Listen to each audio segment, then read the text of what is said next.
ನಮಸ್ಕಾರ ನನ್ನ ಆತ್ಮೀಯ ಸಾರಿಗೆ ಸಹೋದರರೇ ಮತ್ತು ನನ್ನ ಸ್ನೇಹಿತರೆ. ಏನು ಸಾರಿಗೆ ನೌಕರರ ನ್ಯಾಯಯುತ ಬೇಡಿಕೆ ಪ್ರಾರಂಭವಾಗಿರುವ ಈ ನಮ್ಮ ಪಾದಯಾತ್ರೆ ಜಾಥಾ ಇಂದು ಜೆ ಹಳ್ಳಿ ಸುಮಾರು 18 ಕಿಲೋಮೀಟರಿಂದ ಒಂದು 20 ಕಿಲೋಮೀಟರ್ ಆಜುಬಾಜುಲ್ಲಿ ಬಂದು ಕಲ್ಯಾಣ ಮಂಟಪದಲ್ಲಿ ಬಂದು ನಾವು ವಾಸ್ತವ್ಯವನ್ನು ಹೂಡಿದ್ದೀವಿ.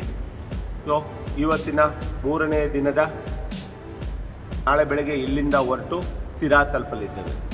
ಸ್ನೇಹಿತರೆ, ಇವತ್ತು ಬಂದು ನಮ್ಮ ನೌಕರರಿಗೆ ಅಭಿನಂದನೆಗಳನ್ನ ತಿಳಿಸ್ತಾ ಮತ್ತು ರಜೆಯಲ್ಲಿರುವ ನಮ್ಮ ನೌಕರರು ನಮ್ಮ ಏನು ನಾವು ಹೋರಾಟವನ್ನು ಹಮ್ಮಿಕೊಂಡಿದ್ದೀವೋ ನೀವು ಸಹ ನಿಮ್ಮ ಅಮೂಲ್ಯವಾದ ಮಾಡ್ತಾ ಇರೋ ಹೋರಾಟ ಅಲ್ಲ, ಬೇರೆಯವರು ನಿಮ್ಮನ್ನು ಎಷ್ಟೇ ದಾರಿ ತಪ್ಪಿಸಲಿ ಸ್ನೇಹಿತರೆ, ಹೋರಾಟಗಳನ್ನ ಹತ್ತಿಕ್ಕಕ್ಕೆ ಯಾವ ರೀತಿಯಲ್ಲಿ ಸಾಮಾಜಿಕ ಜಾಲತಾಣದಲ್ಲಿ ಕುತಂತ್ರಗಳನ್ನ ಮಾಡ್ಬೋದು, ಅಲ್ಲಿ ಸತ್ಯಾಂಶ ಏನಿದೆ, ಹೋರಾಟಗಾರರು ಏನು ಮಾಡ್ತಾ ಇದ್ದಾರೆ ಅನ್ನೋದ್ರ ಬಗ್ಗೆ ಮಾತ್ರ ಚಿಂತೆ ಪಡಿ.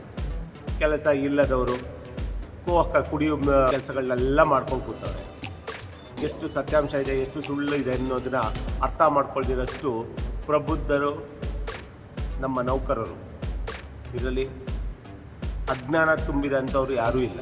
ಎಲ್ಲರೂ ಏನು ಒಂದು ಕಾಲಘಟ್ಟದಲ್ಲಿತ್ತು ಅದೆಲ್ಲ ಬದಲಾಗಿ ಸಹ ನಮ್ಮ ಪಾದಯಾತ್ರೆ ಜೆ ಹಳ್ಳಿಯಿಂದ ಹೊರಟು ಸಿರಾ ತಲುಪಲಿದೆ.